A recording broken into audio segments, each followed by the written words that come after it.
வணக்கம். இன்னைக்கு நாம ஒரு மிக முக்கியமான விஷயத்தை பத்தி தாங்க ரொம்ப டீப்பா அலச போறோம். குறிப்பா தமிழ்நாட்டுல இப்போ புதிதா பொறுப்பேற்றுள்ள தேவக அரசோட நலத்திட்ட அறிவிப்புகள் பத்தின ஒரு தெளிவான அலசல் தான் இது. அரசு தரவுகள் அப்புறம் சட்டமன்ற குறிப்புகள் இத மட்டும் வச்சு எந்த ஒரு சார்பும் இல்லாம இந்த தகவல்களை நாம இப்ப பார்க்க போறோம். சரி, நேரடியா விஷயத்துக்குள்ளேயே போயிடலாம். இப்போ தமிழ்நாட்டுல இருக்கிற ஒவ்வொரு குடும்ப தலைவியோட மனசுலயும் ஓடிட்டு இருக்கிற மிகப்பெரிய கேள்வி, நாளைக்கு அதாவது மே 15ஆம் தேதி நம்ம பேங்க் அக்கவுண்ட்டுக்கு வழக்கம் போல அந்த 1000 ரூபாய் வருமா, இல்ல முதலமைச்சர் திரு விஜய் அவங்க தேர்தல் வாக்குறுதியில சொன்ன மாதிரி 2500 ரூபாய் வருமா?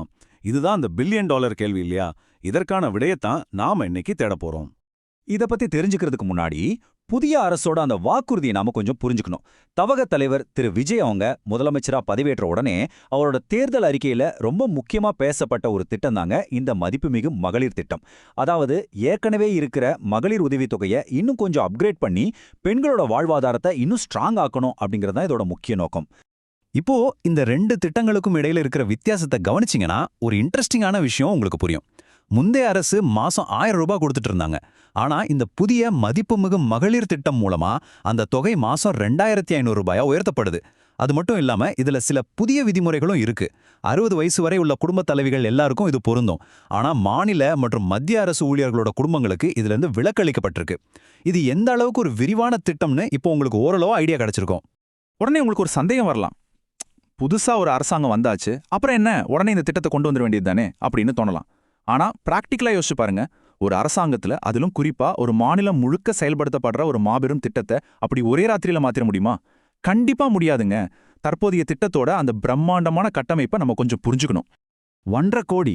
ஆமாங்க, 1.5 கோடி பயனாளிகள். இது சும்மா ஒரு நம்பர் கிடையாது.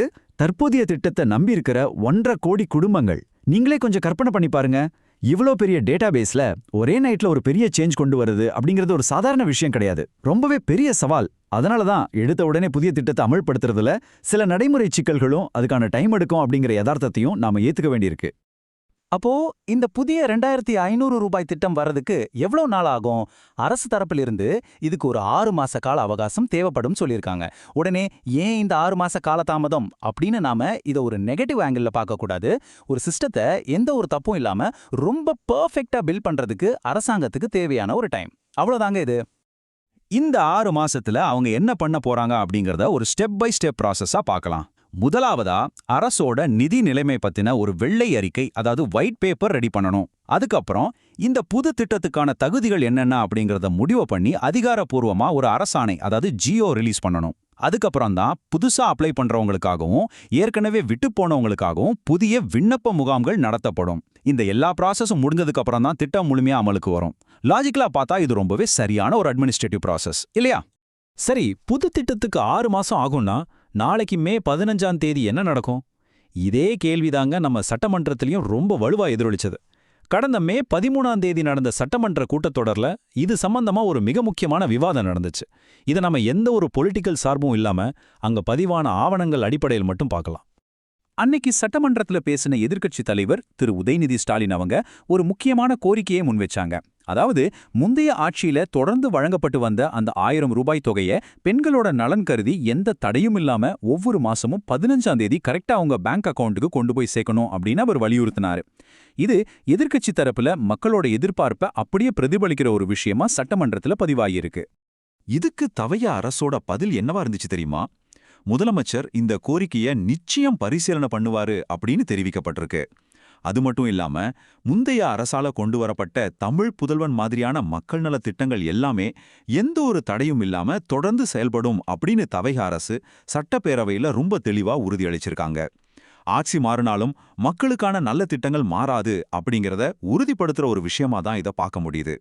சோ இதுல இருக்கிற மிக முக்கியமான பாயிண்ட் என்னன்னா, நாளைக்கு நம்ம பேங்க் அக்கவுண்ட்ல என்ன நடக்க வாய்ப்பு இருக்கு? இதுக்கு பிராக்டிகலா 2 சாத்தியக்கூறுகள் இருக்குங்க. ஆப்ஷன் ஏ, அதாவது ஏற்கனவே மாசம் 1000 ரூபாய் வாங்கிட்டு இருக்கிறவங்களுக்கு அந்த பழைய திட்டத்தோட தொடர்ச்சியா நாளைக்கும் அதே 1000 ரூபாய் வரவு வைக்கப்பட நிறையவே வாய்ப்புகள் இருக்கு.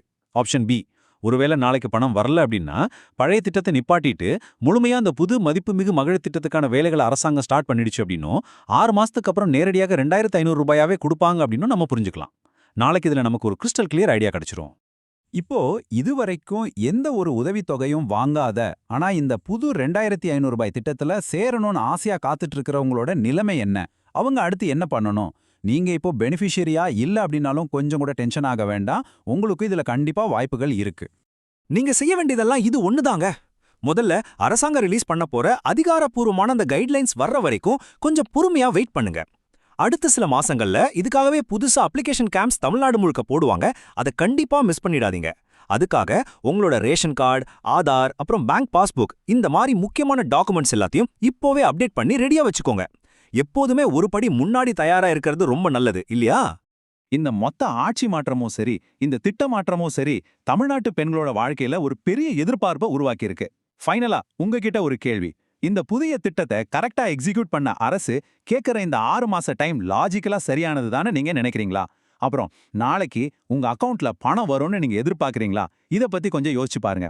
மீண்டும் அடுத்த ஒரு சுவாரஸ்யமான அலசலோட உங்களை சந்திக்கிறேன். அது வரைக்கும் டாக்குமெண்ட்ஸ் எல்லாம் கரெக்டா ரெடி பண்ணி வைங்க. அப்டேட்டடா இருங்க. நன்றி.